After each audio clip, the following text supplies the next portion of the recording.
We have no. That's an ongoing investigation. We have no comments about that, though. Yeah. A day later, looking at the tape, obviously kind of a tale of two halves for y'all. Yeah, in many ways. We talked a lot about a lot of different things, but defend, rebound, and share. Those are overarching principles. And if you look at that, the defense wasn't to the level we needed. We did not rebound the ball. 18 to 9 on the offensive glass, 51 to 37, I believe, overall. And then sharing the basketball, got into too many ISO situations in the first half. Got lulled into making some shots and thinking that was the way to play. The ball has energy. We have to move the ball, let everybody touch the basketball, and then we have incredible scorers. In those moments when they need to, they will. It just there's a flow and there's a rhythm and there's a vibration to this game that we'll find it. We'll find it. I see the players talking a bit after practice. What's kind of the overall message between you guys? It's a good vibe. That's what the message is. I think that listen, credit to Phoenix. They got a win, but in many ways, our guys are like, we let one get away, coach, and that bothers us, and it should bother you. Wins in this league are very, very hard to come by, and I think everybody understands that. And now it's back to the drawing board against an even tougher team in Utah. I know several coaches that have been here with the Kings before you would always want their veteran players to speak up and call some of that out. It seemed like some of that was happening there at half court. No, they don't. You would want that as a coach, but I ask them. Sometimes they got something, sometimes they don't. What you don't want is you don't want it to be fake. It's got to come from your heart and it's got to be real. So you just don't talk the talk. If you got something to say it.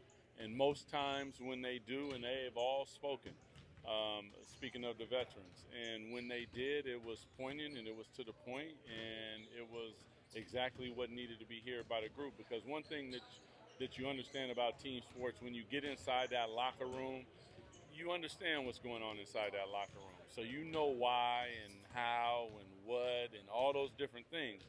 So normally they've thought about it because they feel it. So I encourage them to communicate and love each other. That's my biggest thing. Because if you love each other, you go the extra mile for each other. And if you just like each other, it's kind of not it. I know you've been big on there's the game and then there's the fight within the game. Yeah. How'd you feel about the very first opening night, the fight from your team? I mean, I obviously didn't win the game, but I thought that there was fight there.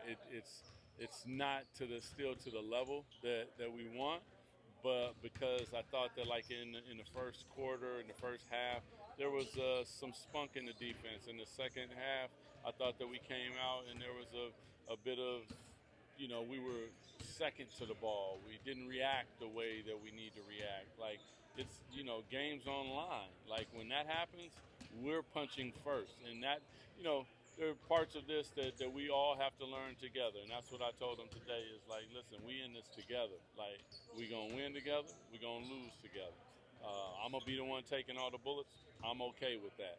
But one thing that we're going to do is we're going to do it together. When you look at the tape, the film, what did you see as far as the difference in that first half and that third quarter, what Phoenix was doing? I thought Phoenix played with an aggression and pace, but really they missed those shots in the first half, and we made some really tough isolation shots.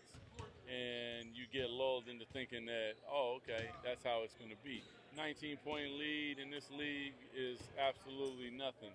And like I said, credit to Phoenix. They made shots in the second half that they were missing in the first half, and our aggressiveness and physicality did not match the moment. Phoenix started switching a lot in that second half. In those situations, what would you like to see your team do offensively to not get stuck in the mud? Yeah, the ball has to move from side to side, first of all, but there has to be a pace in and out of screens. There has to be the proper angle on those screens, that you don't allow the defense to get underneath you and keep you on top, because the whole point is when you get behind the defense, they have to react. So by flying into those screens or underneath, tapping the hip, and then cutting down the lane, that requires them to respond on the backside, which opens up passes on the backside, which then the dominoes start to fall in response to now they're behind you. It's like when you throw a punch at somebody, they have to respond. They never did this. They were always just kind of like, okay. And that's just unacceptable for us. We call that red, and then we have to learn how to play against reds, because if people watch the film, we're going to see some of that. Saw the update with Neat going down. How tough is that? I mean, here he is. He kind of gets his first start, has a nice, solid contribution, has this little setback. What's just kind of for a rookie? I mean, for us, obviously, it's tough, but just for him, I mean, coming into his first year, getting a start in his first game, like, there's a lot of positives, and there were a lot of positives in everything that he did. It's just unfortunate, but he'll learn that that's also part of our game. So all of this is, especially for him and our younger guys, it's a learning curve. And like, if it was easy, everybody would do it. So, whatever conditioning-wise, whatever he's feeling with his body, whatever, if it's yoga, there's all types of different things that I, as a player, learn to try to help myself and further myself, because the best ability is availability. And but I know he works his butt off, so I'm not worried about him. It's just one of those things he's going to learn. He'll grow from this. He'll be better after his first game. Now, we'll see where everything goes with him, but it's a learning curve. Seeing Belmont and IJ out there, is it possible that they could be ready to go for tomorrow? Anything's possible. You like that? I do. Okay. KG. Going with some smaller lineups, obviously you guys lose out on the glass. I know you want to team rebound there and improve that, but what are the strengths that you feel like you could lean into with those smaller groups? Well, with the smaller groups, I think there's a speed factor that you play.